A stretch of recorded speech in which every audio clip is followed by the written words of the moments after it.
அப்போ முதல் பௌர்ணமியில் ஒரு வேண்டுதல் வச்சுக்கிட்டோம் அப்படின்னா கடைசி பௌர்ணமி முடிகிறதுக்குள்ளார அந்த காரியம் கண்டிப்பாக சக்ஸஸ் ஆகும். முடிஞ்ச ஒரு பிரார்த்தனை வச்சுக்கோங்க. மே மாதம் 4ஆம் தேதி, அதாவது அக்னி நட்சத்திரம் ஆரம்பம். அப்போ 28ஆம் தேதி வரைக்கும் அந்த அக்னி நட்சத்திரம் இருக்குது, முடிவுக்கு வருது. எப்பயுமே அக்னி நட்சத்திரம் அப்படின்னா 21 நாட்கள். ஆனால் இப்போ பார்த்தீங்கன்னா 25 நாட்கள். அப்போ 4ஆம் தேதியிலிருந்து 28ஆம் தேதி வரை அப்படிங்கும்போது இந்த 25 நாளுமே அக்னி நட்சத்திரம் இருக்கிறதுனால வெயிலுடைய தாக்கம் கொஞ்சம் அதிகமாக இருக்கும். நம்மளால் முடிஞ்சது எறும்புகளுக்கு அரிசி சர்க்கரை போடுறது, காக்கா குருவிகளுக்கு தானியம் வைக்கிறது, தண்ணி வைக்கிறது, வாயில்லாத ஜீவங்களுக்கு உதவி பண்ணுறது, மனசாக்களுக்கு ஏதோ நம்மளால் முடிஞ்சு தானம் பண்ணுறது, இது எல்லாமே புண்ணியத்தை சேர்த்து கொடுக்கும். நாம் செய்கிற புண்ணியம் நம்ம பிள்ளைகளுக்கு போய் சேரும். முடிஞ்சால் கடைப்பிடிங்க. இப்படி இருக்கக்கூடிய சூழ்நிலையில் உங்கள் ராசி அதிபதி யாருன்னா விருச்சக ராசிக்கு அதிபதி செவ்வாய் பகவான். மங்களக்காரகன் செவ்வாய் தான் உங்கள் ராசிக்கு அதிபதி. அப்போ இந்த செவ்வாய் பகவான் இப்போ எங்கே இருக்காருன்னு பார்த்தா 5ஆம் இடத்துல இருக்கார். 5ஆம் இடம்னு சொல்கிறது குரு வீட்டில் மேன ராசியில் இப்போ செவ்வாய் இருக்கிறார். 10 நாளைக்கு அவர் செவ்வாய் வீட்டில், அதாவது குரு வீட்டில் தான் இருப்பார். அப்போ 5ஆம் இடம்ன்றது அற்புதமான இடம், பஞ்சமஸ்தானம். நீர், நெருப்பு, பூமி, ஆகாயம், காற்று. அப்போ உங்கள் ராசியாதிபதி பஞ்சமஸ்தானத்தில் போய் இருக்கும்போது கண்டிப்பாக இப்போதைக்கு எப்படின்னா நல்லா இருக்குன்னு சொல்ல முடியாது, கெட்டு போச்சுன்னு சொல்ல முடியாது, ஓரளவுக்கு ஸ்மூத்தாக போகும். சரிங்களா? ஆனால் அதே மாதிரின்றது 10ஆம் தேதிக்கு மேலே 11ஆம் தேதி என்ன பண்ணுறாரு அப்படின்னா மேச ராசிக்கு தன் சொந்த வீட்டுக்கே செவ்வாய் வராரு. அப்படி வரும்போது 6ஆம் இடமா இருந்தாலும் அவர் தன் சொந்த வீட்டுக்கு வராரு. பார்த்தீங்களா? அற்புதமான வாய்ப்பு. அப்போ தன்னோட சொந்த வீட்டுக்கு செவ்வாய் உட்காரும்போது அந்த மாதிரி நேரத்தில் என்ன பண்ணுவார்னா இந்த கடன் பிரச்சனை, இந்த குடும்ப பிரச்சனை, தொழில் பிரச்சனை, குடும்பத்துக்குள்ளார இருக்கிற கருத்து வேறுபாடுகள், இந்த பண கஷ்டம், இது எல்லாமே கொஞ்சம் சீராக வச்சுக்குவார். சரிங்களா? ஓரளவுக்கு நல்லாயிருக்கும். ஏன்னா செவ்வாய் நல்லா இருந்துட்டாருன்னு வச்சுக்கோங்களேன், நிச்சயமாக இந்த கடன் பிரச்சனை சுத்தமாக இருக்காது, மன நிம்மதி இருக்கும், கஞ்சி குடித்தா கூட சந்தோஷமான வாழ்க்கை. அப்போ 10 தேதி வரைக்கும் கொஞ்சம் சுமாராக போனாலும் 11 தேதிக்கு மேலே 11ஆம் தேதியிலிருந்து சூப்பராக இருக்கும். 31ஆம் தேதி வரைக்கும் செவ்வாய் தன் சொந்த வீட்டிலே இருப்பார். இந்த மாதிரி இருக்கும்போது நீங்கள் ஏதாவது ஒன்று செய்யணும்னு நினச்சிங்கன்னா தாராளமாக செய்யுங்க. ஏன்னா உங்கள் ராசியாதிபதி நல்ல இடத்துக்கு வந்துடுறாரு. இது உங்களுக்கு ஒரு நல்ல பலம் தான். அடுத்தது பார்த்துட்டிங்கன்னா குரு இப்போ 8ல் இருக்கிறார், அஷ்டமத்து குருவாக இருக்கிறார். விருச்சக ராசிக்காரங்களுடைய நிலைமை கெட்டு போனதுக்கு முழுக்க முழுக்க முழுக்க காரணம் யாருன்னா அதாவது குரு மட்டும்தான். ஏன்னா நிறைய பேர் சொல்லுவாங்க விருச்சக ராசிக்காரங்களுக்கு எனக்கு இன்னுமே பண கஷ்டம் தீரலைங்க, குடும்ப கஷ்டம் தீரலை, குழப்பங்கள் இருக்குது, வேலை பறிபோச்சு, பண கஷ்டம், சொத்து பிரிக்க முடியல, சொந்த பந்தம் சேர முடியல, குடும்பத்துக்குள்ளார நிம்மதியே இல்லை, கடன் பிரச்சனை கழுத்து பிடிக்கிற மாதிரி ஏதோ ஒரு பிரச்சனை எங்களை சுற்றிக்கிட்டே இருக்குதுன்றீங்களா? இது எப்போ இருந்துன்னு கேட்டால் 2025, அதாவது மே மாதம் இன்றைக்கி 14ஆம் தேதியிலிருந்து இது வரைக்கும் இப்படி தான் இருக்குது. ஏன்னா குரு அப்போ தான் உங்களுக்கு 7ல் இருந்த குரு 8க்கு போனார். அப்போ அஷ்டமத்து குருவாக போனார். நஷ்டங்கள் பண்ணிட்டு தான் இருக்கிறார். கடல்லையே நீங்கள் தாண்டிட்டீங்க, கரையை கடக்கிறதுக்கு ஒரே ஒரு மாதம் இருக்குது, பொறுமையாக வெயிட் பண்ணுங்கள். ஜூன் மாதம் 1ஆம் தேதி குரு பயிற்சி. அப்போ 8ஆம் இடத்துல இருக்கிற அஷ்டம குரு 9ஆம் இடத்துக்கு போயிடுவார், பாக்கிய குருவாக போயிடுவார். அப்போ தான் இந்த திருமண யோகமெல்லாம் உங்களுக்கு அமையும். பாக்கிய குருவாக போயிட்டாருன்னா அப்போ தான் உங்களுக்கு திருமணம் நல்லாயிருக்கும். குழந்தை பாக்கியத்துக்காக வேண்டி நாங்கள் ட்ரீட்மெண்ட் எடுத்துகிட்டு இருக்கிறோங்க, அதுக்கு உண்டான முயற்சிகள் பண்ணிகிட்ருக்குறோம், கோயிலில் சுற்றுட்ருக்குறோம், வேண்டுதல் வச்சுருக்குறோன்னா கண்டிப்பாக நடக்கும். அப்போ திருமணம் தடைகள் விலகும், புத்திர செல்வங்கள் பெருகும். படித்த படிப்புக்கு உண்டான வேலை இல்லைங்க, வேலைக்கு தகுந்த சம்பளம் இல்லை, சம்பளத்துக்கு தகுந்த வளர்ச்சி இல்லை, சம்பாதிக்கிற மாடு கறக்க பூனை குடிக்க கரெக்டாக இருக்குது, என்னோட கையில் இருக்கிற இருப்பு வச்சு தான் வாழ்ந்துட்டுருக்கிறேன், நல்லவங்க நம்பி கொடுத்தேன், வாங்கி கொடுத்தேன், அவங்க கெட்டில் நான் தான் கட்டிகிட்ருக்கிறேன். ஏன்னா இப்போ தான் அஷ்டம் குருவாக இருக்கிறாரு, கண்டிப்பாக குழப்பமாக தான் இருக்கும். இந்த ஒரு மாதம் போனதுன்னா நிச்சயமாக நல்ல மாற்றங்கள் நடக்கும். அப்போ இந்த மாதத்தை விட அடுத்த மாதம் உங்களுக்கு சொன்னால் புரிதல் கொஞ்சம் நல்லாயிருக்கும். சரிங்களா? அதனால் எனக்கு தெரிஞ்சு இந்த ஒரு மாதம் குரு உங்களுக்கு வந்து நல்ல நிலைமையிலே இல்லை. எனக்கு தெரிஞ்சு நீங்கள் கஷ்டப்படுறதுக்கு ஒரே காரணம் குரு மட்டும்தான்.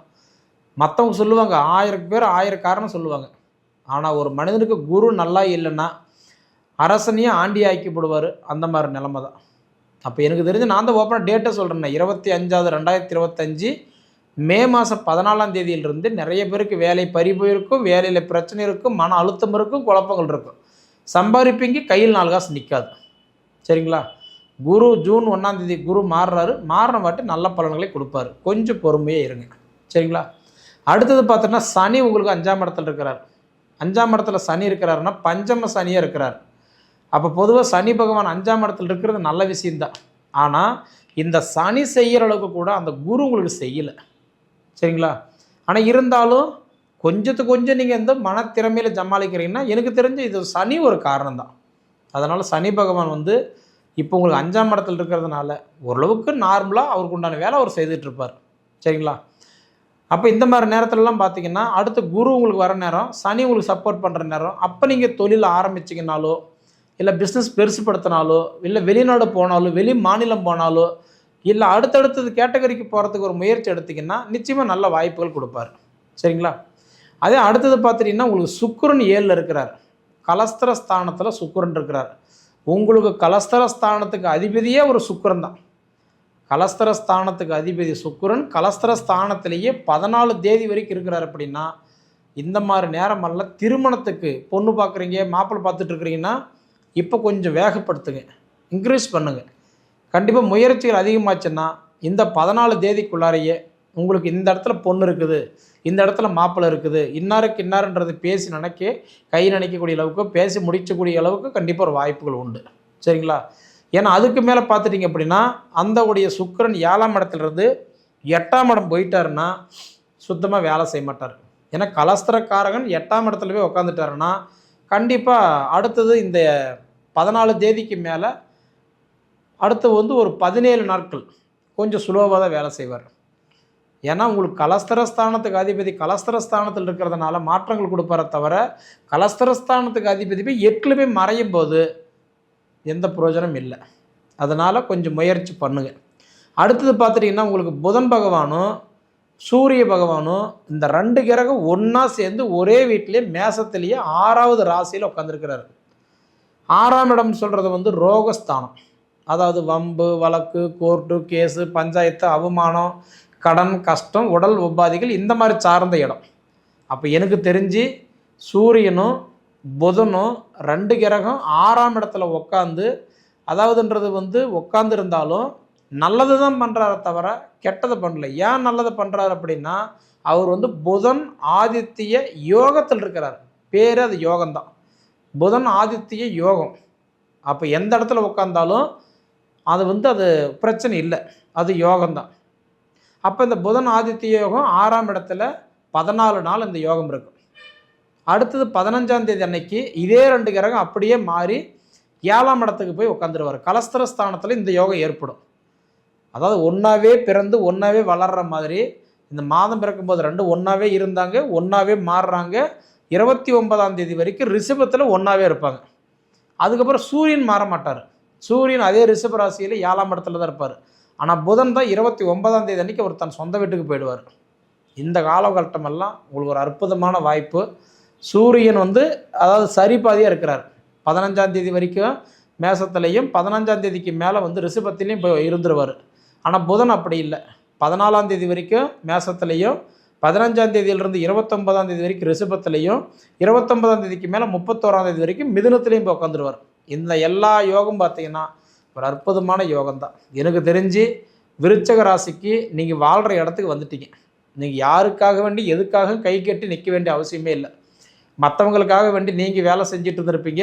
ஆனால் இதுக்கு மேலே உங்களுக்காக வேண்டி மற்றவங்க வேலை செய்ய போகிறாங்க. அந்த சூழல் கண்டிப்பாக வரப்போகுது. நிச்சயமாக நல்லது நடக்கும். பொறுமையாக இருங்க. இந்த ஒரு மாதம் மட்டும் பொறுமையாக இருந்துட்டிங்கன்னா குரு வந்து அடுத்து உங்கள் ராசி பார்ப்பார். எப்பயுமே குரு வந்து 5, 7, 9 3 வீட்டுக்கு நல்லது பண்ணுவார். அடுத்தது 5ஆம் இடமா உங்கள் ராசி தான் பார்க்குறாரு. 7ஆம் இடமா மகர ராசி பார்க்குறாரு. 9ஆம் இடமா மீன ராசி பார்க்குறாரு. இப்படி பார்க்குற நேரம் நிச்சயமாக இந்த அசையா சொத்துக்கள் வாங்கலாம், கிரையும் பண்ணலாம், கல்யாணம் பண்ணலாம், கிரகப்பிரவேசம் பண்ணலாம், குழந்தைக்கு பெரிய மனுஷி ஆகிறது, திரட்டி வளகாப்பு பண்ணுறது, இந்த மாதிரி நல்ல நிகழ்ச்சிகள்லாம் உங்கள் வீட்டுக்கு நடக்கிறதுக்கு வாய்ப்பு உண்டு. அதுதான் பழமொழி சொல்லுவாங்க, குரு பார்வைப்பட்டால் கோடி நன்மை, குரு கொடுப்பார் எவர் தடுப்பார். இது ஒரு நல்ல வாய்ப்பு, இது ஒரு நல்ல நேரம், பயன்படுத்திக்கோங்க. 1 மாதம் மட்டும் பொறுமையாக இருங்க. அதுக்கப்புறம் ஒன்று உங்களுடைய ஜாதகத்தை பார்த்துட்டு என்ன பலமாக இருக்குது, என்ன பலவீனமாக இருக்குது, என்ன செய்யலாம், என்ன செய்யக்கூடாது, இது ஒரு குடும்பத்தில் ஆலோசித்து ஒரு முடிவு எடுத்திங்கன்னா நிச்சயமாக சொல்கிறேன், இனி வரும் காலங்களில் உங்களுக்கு வெற்றி தான். அனுபவித்து பார்த்து சொல்லுங்கள். நன்றி.